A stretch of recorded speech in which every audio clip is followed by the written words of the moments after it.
time we're like, hey, what do you want to watch? We'll be like, retouch on, yes, please.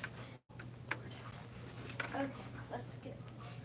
Do you know one of the songs that need, like, I turned, like, my knee? Yeah, I saw that. I went, it, like, popped. It popped really loud. I saw that. Are you okay? Yeah. Okay, come stand, like, here-ish. Oh. Hello, it's Miss Heather, piano and voice teacher here at Conservatory of the Ozarks, and I'm joined today by Me, Emma. Emma. And how old are you? I'm 12. So Emma mostly is a piano student, but she's been doing some voice. So we're going to talk about vowel shapes to use while you're singing. And so these are the rules I want you to kind of think about when you're making your vowels for any song you're singing for now. It's kind of like a nice basic core shape to have for your vowels, and if you keep taking singing lessons, like as you become more advanced, you will change your vowels some depending on the genre. Like country music has a more shallow vowel shape, and so does like musical theater, but not as shallow as country. Opera is very tall and round, like an oval shaped roundness. But yeah, so this is just like a nice basic shape to use across the board right now.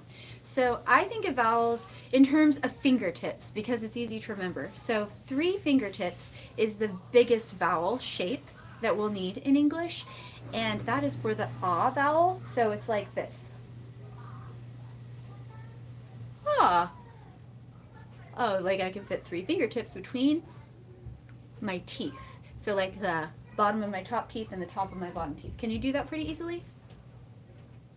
Ah, easy peasy. And you want to keep the tip of your tongue pressed against the roots of your lower teeth. So the tip of your tongue feels both teeth and gum at the same time. Like a little bit of the bottom of your teeth and a little bit of the top of your gum. Do you feel that with your tongue? Yeah. And so you don't have to like push your tongue like in a hard way, but just gently press the tip of your tongue against the roots of your lower teeth. And when you do that, what happens when you drop your jaw? Your tongue goes along with it, right? And so you have more space. So you're like, ah. Can you do that? Ah. And look at your mouth in the here. Ah. Can you match my shape? Ah. Yes. Very good. Very good. And so like when you're going to do your warm-ups for the day, you could just practice through this little tutorial to make sure you know what shape you need to have for the vowels you're singing in each exercise. Because I don't know if you noticed that in your exercises, they just have you practice all 5 of the English vowel sounds we have to use when we're singing. So you want to use this shape every time for your exercises, and then hopefully when you go to sing your song afterwards, like the shape will stay in place. And today, we're only going to talk about the shape you need to make in the front part of your mouth for the vowels. There's more. Oh dear. Gosh. There's the middle and the back. But we're not going to worry about that now, just the front part. So ah is the tallest, like I say, a 3 fingertip vowel. Ah, and the tongue goes down. Oh, and the other thing to think about in the front, the corners of your lips. We don't need to spread our corners for our vowels like this. E, a, like, and see how when I spread, the more I spread my corners apart, the closer together my teeth get, don't they? Mm-hmm. You kind of almost can't help it. But if you bring your corners closer together like this, what happens to your teeth? They have to separate. There's no way to avoid the separation. And we want, when we're singing, to keep our teeth separated as much as we can. And always in life, but especially in singing, your teeth really should never touch unless you're chewing. Look. That's the only time. So we always want to have separation between our teeth all the way around, teeth not touching, like you could get fingers between your teeth. But especially for the ah vowel, we want lots of space. So, ah. Then we have our 2 fingertip vowels, which are A and O. So like, hey, hey. Can you try that? Hey. And look at your mouth shape. Hey! hey. Now see how your corners are spread a little more than mine? Bring your corners toward each other. Hey, as opposed to a, which is a wider vowel shape. Yeah. I'm not saying you never would use a wide vowel shape. Just for now, for these exercises you're doing, we want to have a tall shape. Hey! And you remember to keep your tongue down. And you see this shape you're making with your tongue? Like, you can see it's down in front and it goes up in the middle. Great. If you watch any videos of like an opera singer holding a vowel sound while they're singing, their tongue will look just like that. And think of like, what does that shape remind you of? Anything? I don't really. A slide is what it reminds me of. Oh, doesn't it? Yeah. And yeah. you can imagine your sound waves. We can't see the sound we're producing. We can't see the way it looks.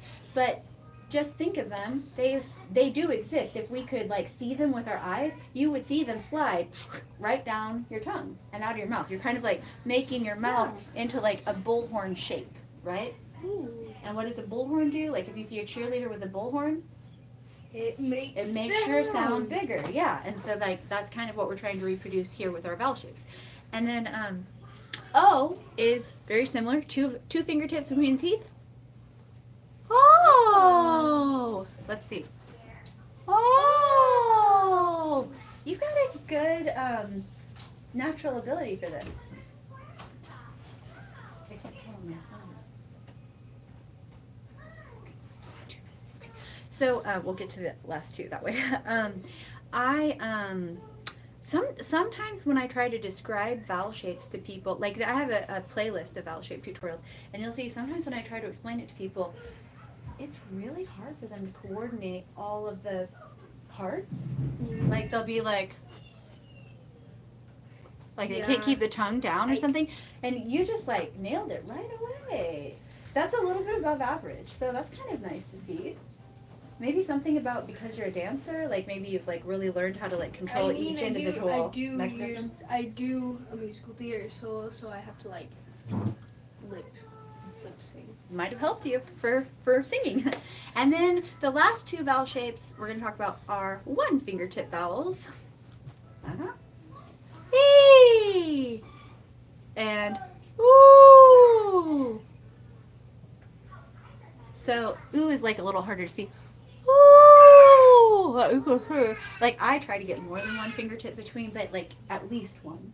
Minimum one, and the one should go all the way around, right? Like if I stuck if you stuck your finger anywhere in your mouth, I do stick my fingers in some of my voice students' mouths sometimes, but I always wear gloves. I was gonna say, but like right now, just think about it yourself. Could you feel that you could get a fingertip between? So let's try it. E,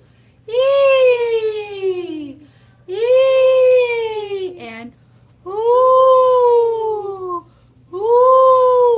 Good. Any questions about those? Great job. Yeah, you caught on to those really easily, actually. I'm surprised because, I don't know, I feel like especially for kids, it's harder to usually... I have ADHD. You have ADHD? Mm-hmm. Oh yeah, I knew that. My dad. Oh. We're thinking Emily does too.